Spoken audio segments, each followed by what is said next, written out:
പ്രഭാഷകൻ 15 അധ്യായം 1 മുതൽ 20 വരെയുള്ള വാക്യങ്ങൾ. കർത്താവിൻ്റെ ഭക്തൻ ഇത് ചെയ്യും. കൽപ്പനകളിൽ ഉറച്ചു നിൽക്കുന്നവന് ജ്ഞാനം ലഭിക്കും. അമ്മയെപ്പോലെ അവൾ അവനെ സമീപിക്കും, നവവധുവിനെ പോലെ സ്വീകരിക്കും. അറിവിൻ്റെ അപ്പം കൊണ്ട് അവൾ അവനെ പോഷിപ്പിക്കും, ജ്ഞാനത്തിൻ്റെ ജലം കുടിക്കാൻ കൊടുക്കും. അവൻ അവളെ ചാരി നിൽക്കും, വീഴുകയില്ല. അവളിൽ ആശ്രയിക്കും, ലജ്ജിതനാവുകയില്ല. അവൾ അവന് അയൽക്കാരുടെ ഇടയിൽ ഔന്നത്യം നൽകും, സമൂഹം മധ്യേ സംസാരിക്കാൻ അവന് കഴിവ് നൽകും. അവൻ സന്തോഷിച്ച് ആനന്ദൻ്റെ കിരണമണിയും അനന്തമായ കീർത്തി ആർജിക്കുകയും ചെയ്യും. ഭോഷന്മാർക്ക് അവളെ സ്വന്തമാക്കാനോ പാപിക്ക് അവളെ കാണാനോ കഴിയുകയില്ല. അഹങ്കാരികളിൽ നിന്ന് അവൾ അകന്നു വർത്തിക്കുന്നു. നുണയരുടെ ചിന്തയ്ക്ക് അവൾ അപ്രാപ്യമാണ്. സ്തോത്രഗീതം പാപിക്ക് ഇണങ്ങുന്നില്ല. അവൻ കർത്താവിൽ നിന്ന് പ്രചോദനം ഉൾക്കൊള്ളുന്നില്ല. ജ്ഞാനത്തിൻ്റെ ബഹിർസ്ഫുരണമാണ് സ്തോത്രഗീതം. കർത്താവാണ് അതിനെ പ്രചോദിപ്പിക്കുന്നത്. എൻ്റെ വീഴ്ചയ്ക്ക് കാരണം കർത്താവാണെന്ന് പറയരുത്. എന്തെന്നാൽ താൻ വെറുക്കുന്നത് അവിടുന്ന് ചെയ്യുന്നില്ല. അവിടുന്നാണ് എന്നെ വഴിതെറ്റിച്ചതെന്ന് പറയരുത്. അവിടുത്തേക്ക് പാപിയെ ആവശ്യമില്ല. എല്ലാ മ്ലേച്ഛതകളും കർത്താവ് വെറുക്കുന്നു. അവിടുത്തെ ഭക്തരും ഇത് ഇഷ്ടപ്പെടുന്നില്ല. ആദിയിൽ കർത്താവ് മനുഷ്യനെ സൃഷ്ടിച്ചു, അവന് സ്വാതന്ത്ര്യം നൽകി. മനസ്സ് വച്ചാൽ നിനക്ക് കൽപ്പനകൾ പാലിക്കാൻ സാധിക്കും. വിശ്വസ്തപൂർവ്വം പ്രവർത്തിക്കണമോ വേണ്ടായോ എന്ന് തീരുമാനിക്കേണ്ടത് നീയാണ്. അഗ്നിയും ജലവും അവിടുന്ന് നിന്റെ മുമ്പിൽ വച്ചിരിക്കുന്നു. ഇഷ്ടമുള്ളതെടുക്കാം. ജീവനും മരണവും മനുഷ്യൻ്റെ മുമ്പിലുണ്ട്. ഇഷ്ടമുള്ളതവന് ലഭിക്കും. കർത്താവിൻ്റെ ജ്ഞാനം മഹോന്നതമാണ്. സർവശക്തനും സർവജ്ഞാനുമാണ് അവിടുന്ന്.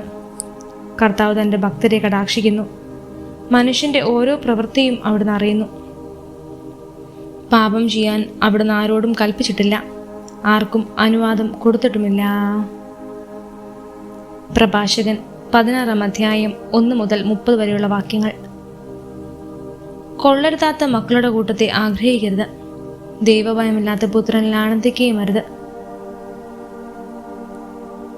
ദൈവഭയമില്ലാത്ത പുത്രർ പെരുകുമ്പോൾ ആനന്ദിക്കരുത്. അവരുടെ ദീർഘായുസിലും എണ്ണത്തിലും നിന്റെ പ്രതീക്ഷകൾ അർപ്പിക്കേണ്ട. കാരണം ദൈവഭയമുള്ള ഒരുവൻ 1000 പാപുകളേക്കാൾ മെച്ചമാണ്.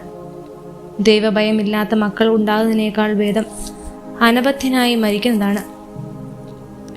വിവേകമുള്ള ഒരുവനാൽ നഗരം ജനനി ബിന്ദുവാക്കുന്നു. നിയമനിഷ്ഠതയല്ലാത്ത ഒരു വർഗം വഴി അത് ശൂന്യമാകും. ഇങ്ങനെയുള്ള പലതും എൻ്റെ കണ്ണ് കണ്ടിട്ടുണ്ട്. ഇതിനേക്കാൾ വലുത് എൻ്റെ ചെവി കേട്ടിട്ടുമുണ്ട്. പാപികൾ സംഘം ചേരുമ്പോൾ അഗ്നി ജ്വലിക്കുന്നു. അനുസരണയില്ലാത്ത ജനതക്രോധം ആളി കത്തിക്കുന്നു. സ്വശക്തിയിൽ വിശ്വസിച്ച് ദൈവത്തോട് മത്സരിച്ച പുരാതന മല്ലന്മാരോട് അവിടുന്ന് ക്ഷമിച്ചില്ല. ലോത്തിന്റെ അയൽക്കാരെ അഹങ്കാര നിമിത്തം അവിടുന്ന് വെറുത്തു. അവരെ വെറുതെ വിട്ടില്ല. നാശത്തിനൊഴിഞ്ഞിട്ട് പാപം മൂലം തൂത്തെറിയപ്പെട്ട ജനത്തോട് അവിടുന്ന് കരുണ കാണിച്ചില്ല. കലാപത്തിനാണ് നിരന്ന 6 ലക്ഷം ദുർഭാഷിക്കാരോടൊപ്പം അവിടുന്ന് കരുണ കാണിച്ചില്ല. ദുശാഠ്യക്കാരൻ ഒരുവനെ ഉള്ളവെങ്കിലും അവൻ ശിക്ഷിക്കപ്പെടാതിരിക്കുന്നെങ്കിൽ അത്ഭുതമാണ്.